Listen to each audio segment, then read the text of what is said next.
Assalamualaikum warahmatullahi wabarakatuh. Hai semua, perkenalkan nama saya Latifah Ramadhani Azahra dan partner saya Nazla Zulaiha Fitri. Oke, jadi sekarang kita akan membahas makromolekul bagian protein. Langsung aja.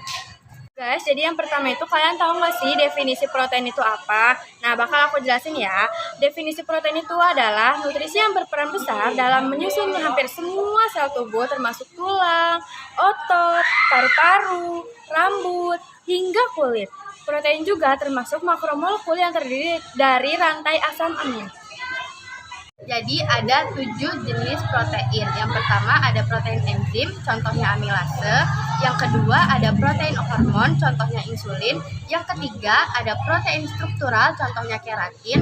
Yang keempat ada protein pengikat, contohnya ferritin. Yang kelima ada protein transport, contohnya hemoglobin pada darah. Yang keenam ada protein antibodi, contohnya itu fibrinogen. Dan yang ketujuh ada protein penggerak, salah satu contohnya adalah aktin. Oke teman-teman, selanjutnya itu ada manfaat protein dalam kehidupan sehari-hari.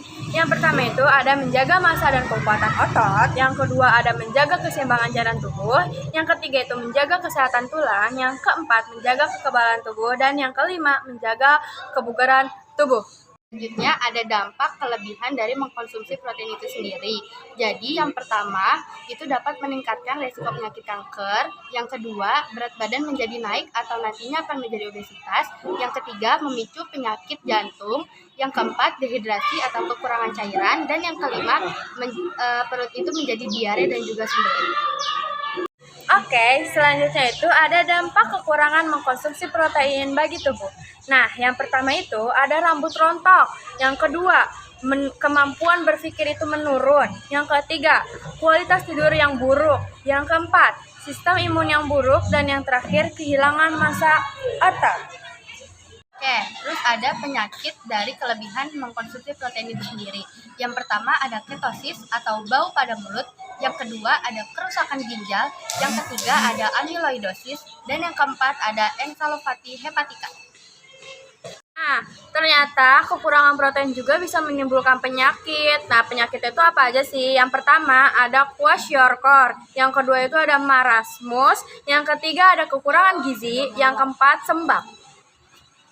Oke, next kita bahas dari contoh-contoh protein itu sendiri ya.